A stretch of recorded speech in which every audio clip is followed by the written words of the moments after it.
Wishing you all a happy and healthy day and welcome to Dr. K's Lecturecast in Anatomy.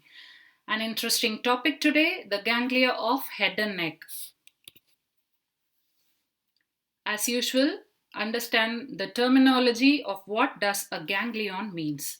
Ganglion are aggregation of nerve cell bodies which are linked by synapses and they are attached to a nerve fiber. In this presentation, we are going to discuss about 4 parasympathetic ganglion and 1 sensory ganglion which are considered to be important in the head and neck region. Ciliary ganglion, pterygopalatine ganglion, submandibular ganglion, and otic ganglion. Trigeminal ganglion is a sensory ganglion which is related to the trigeminal nerve, that is, the fifth cranial nerve. Coming to the gross anatomy, I have done a comparative study so that reaching to the all 4 ganglions will be easy, and a comparative study makes it much better to understand.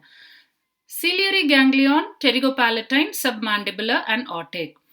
One common thing you can see is all these ganglions are topographically or anatomically related to one nerve, but they perform the function related to another nerve. For ciliary ganglion, it is nasociliary nerve and oculomotor nerve. Pterygopalatine ganglion is related topographically to the maxillary nerve, but functionally related to the facial nerve through the greater petrosal nerve. Submandibular ganglion, topographically related to the trigeminal nerve and functionally related to the facial nerve. Otic ganglion, topographically related to the mandibular nerve and functionally it is related to the glossopharyngeal nerve. Where are these ganglions situated? These ganglion, coming to ciliary, they are related to the eye. So related, and it is situated in the apex of the orbit between optic nerve and the lateral rectus muscle. Pterygopalatine ganglion, where it can be seen there is a fossa of the same name with the same name, pterygopalatine fossa. So this ganglion is situated in the deeper part of the pterygopalatine fossa and suspended by roots of maxillary nerve. Submandibular ganglion seen in the submandibular region on the outer surface of hyoglossus muscle. This is suspended by 2 roots of the lingual nerve.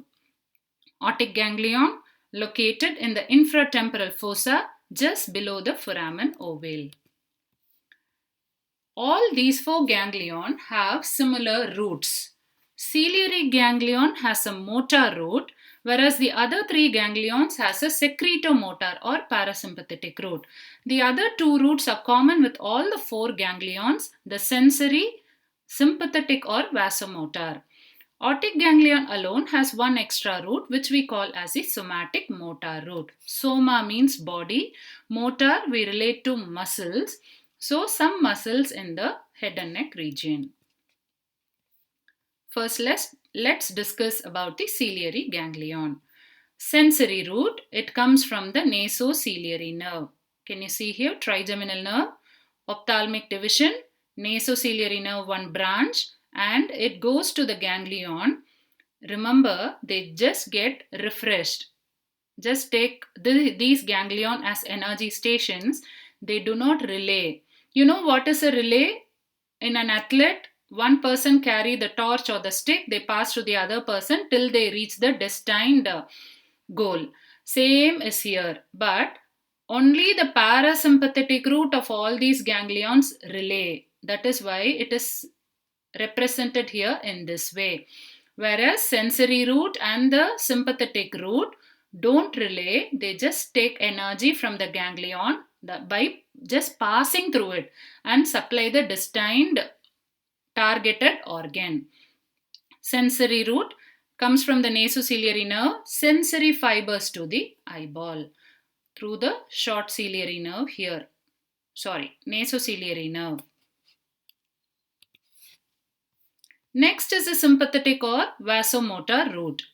Where does these arise from? Sympathetic, superior cervical sympathetic ganglion. They carry the, from here, postganglionic fibers. They form the plexus around artery which is going to supply that specific region, or the artery is going to send branches to that specific region. From here, again, they pass through the ganglion. They do not relay, and through the short ciliary nerves they just reach the vasculature, which are going to supply the eyeball and the associated structures. Always remember, sympathetic is vasomotor, that is supply the smooth muscles in the blood vessels. Coming to the parasympathetic route, there will always be a nucleus and one preganglionic fibers carried by one nerve, which is the nerve to inferior oblique, relays in the ciliary ganglion. Till here it is called as preganglionic. Once they cross the ganglion, they form the postganglionic fibers. Another one messenger carry the message. They reach the sphincter pupillae and the ciliaris muscle. Edinger-Westphal nucleus. Can you see here, nerve to inferior oblique, relay in the ciliary ganglion, short ciliary nerves, supplies the sphincter pupillae and the ciliaris muscle. This ciliary ganglion also have 8 to 10 branches with further divide into 15 to 20 branches. They pierce the sclera and they contain fibers of all the three roots, the sensory, motor and the sympathetic nerve roots.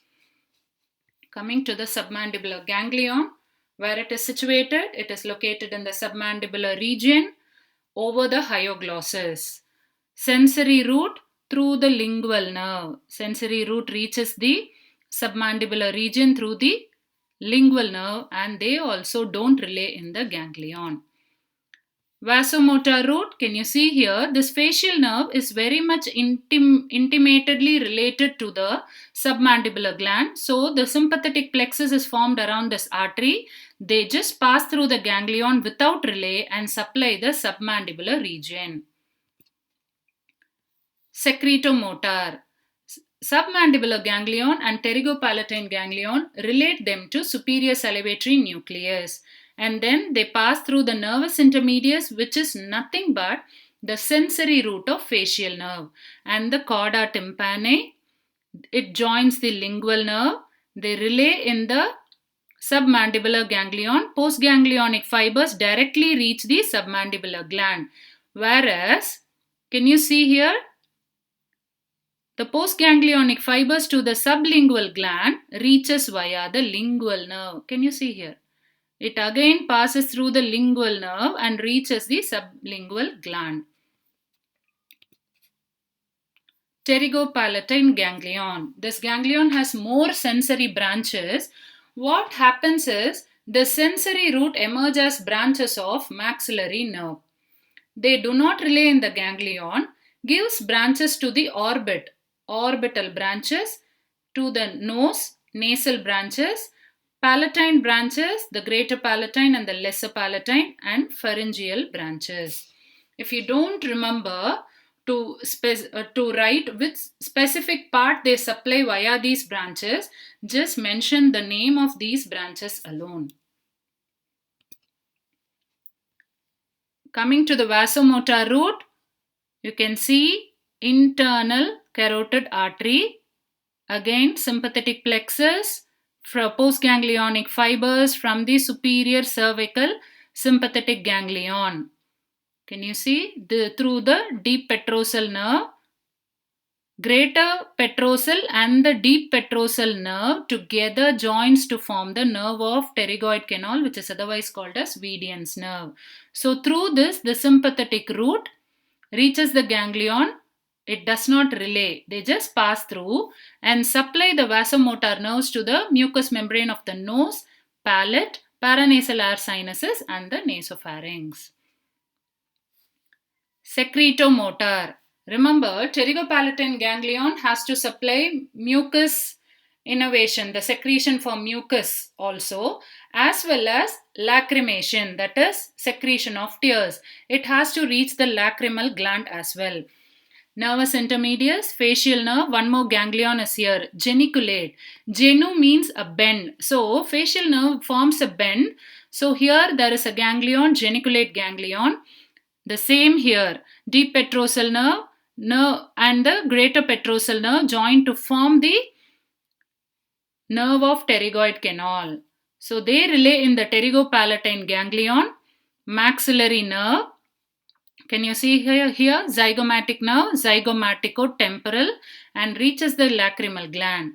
Postganglionic fibers to innervate the mucous glands of the nose, paranasal air sinuses, palate, and nasopharynx. Otic ganglion. Relate this ganglion to the parotid region. Otic. We know parotid is also named so because of para-otic. Again, this is otic ganglion. Somatic motor. I told you before, soma means body and motor is muscle. Muscles allow movement in our body, so motor is related to muscle.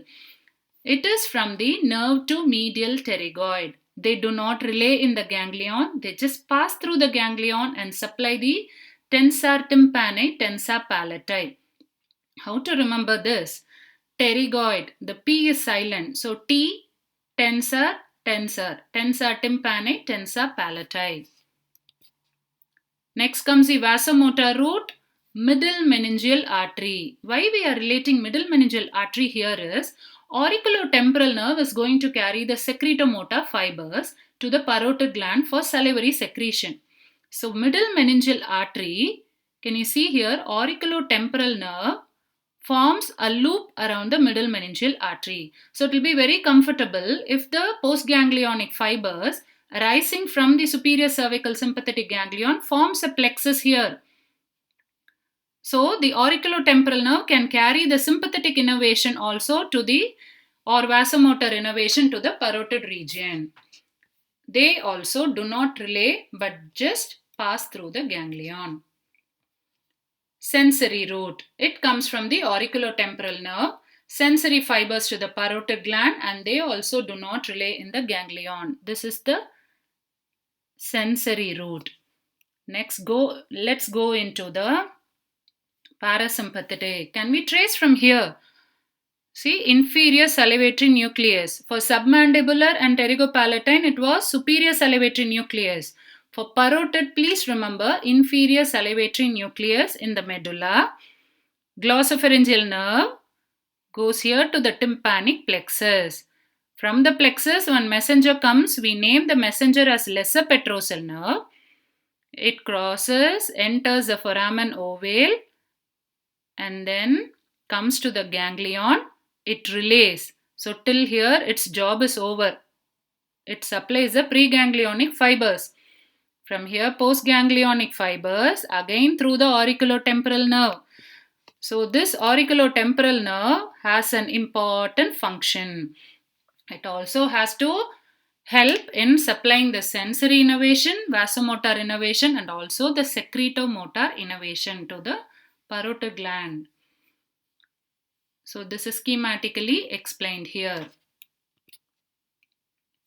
To sum up, whenever, in my personal view, instead of reading each ganglion separately, when there is a comparative study, when most of the features are similar except for the area of supply and the parasympathetic pathway, the situation, if it is compared and studied, I thought it will be helpful for preparing during the exams. So I have summed up topographical functional relations to the nerves and the situation in this tabulation and the roots in this tabulation. Parasympathetic, please try to write down a comparative flow chart for all the parasympathetic pathway. Coming to the trigeminal ganglion, it is the sensory ganglion of the fifth cranial nerve. What is the fifth cranial nerve? Trigeminal nerve. It is homologous or similar to the dorsal nerve root ganglia of the spinal nerves. Why? Because these dorsal nerve root ganglia are also made up of pseudo-unipolar neurons, and so this trigeminal ganglion is also made up of pseudo-unipolar, having a central process and a peripheral process. Where it is located, there is a cave here, trigeminal cave or a Meckel's cave at the or near the apex. Can you see? This is the petrous part of temporal bone, near the apex of the petrous part of temporal bone. This cave is lined by pia matter, arachnoid matter. So you know the arachnoid space has the CSF.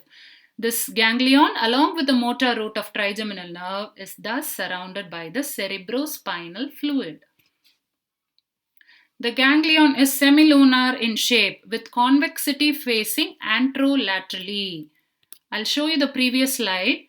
This is anterior. Can you see? This is anterior, posterior, lateral, medial. So it is also facing anterior but also having a lateral direction also. Anterolaterally, from this anterolateral aspect arises the three division of the trigeminal nerve. Posterior concavity. This is the concavity. The posterior concavity receives the sensory root of the trigeminal nerve arising from the pons. What could be the relations of this trigeminal ganglion? This is medial. Above this will be superior and below this will be inferior. Okay, so medially, here will be the cavernous sinus. Okay, this area. And cavernous sinus, you know, it is related to the internal carotid artery. Here, if it enters, it will become the ophthalmic artery to supply the orbit. So, internal carotid artery and cavernous sinus. Laterally, can you see the groove here? This is for middle meningeal artery. Superiorly, parahippocampal gyrus, and inferiorly, we know it is related to the petrous part of the temporal bone, greater petrosal nerve, and motor root of the trigeminal nerve. It is enough, at least if you remember, inferiorly it is related to the petrous part of the temporal bone. What are the roots of this trigeminal ganglion? We already read it is made up of pseudo-unipolar neurons having central process and peripheral process. Central process form the large sensory root of the trigeminal nerve, whereas peripheral process form the three divisions: ophthalmic, maxillary, and mandibular. Ophthalmic and maxillary are purely sensory, whereas mandibular division has a small motor root and it is mixed. The small motor root is attached to the pons and joins the mandibular nerve at the foramen ovale. That's why mandibular division of the trigeminal nerve is considered to be mixed. Clinical anatomy. We all have heard of trigeminal neuralgia, which causes facial pain that can be relieved by injecting alcohol into the trigeminal ganglion, but they say this method is outdated for now. The slides and video are created only for academic purposes, and please take it as a guide for quick review. And this lecture presentation or any other material in this series is not intended as a guide for any treatments or clinical intervention. Please like the video if you like it, share it with your friends if it can benefit your other friends, and subscribe my channel. We'll see you in another interesting class.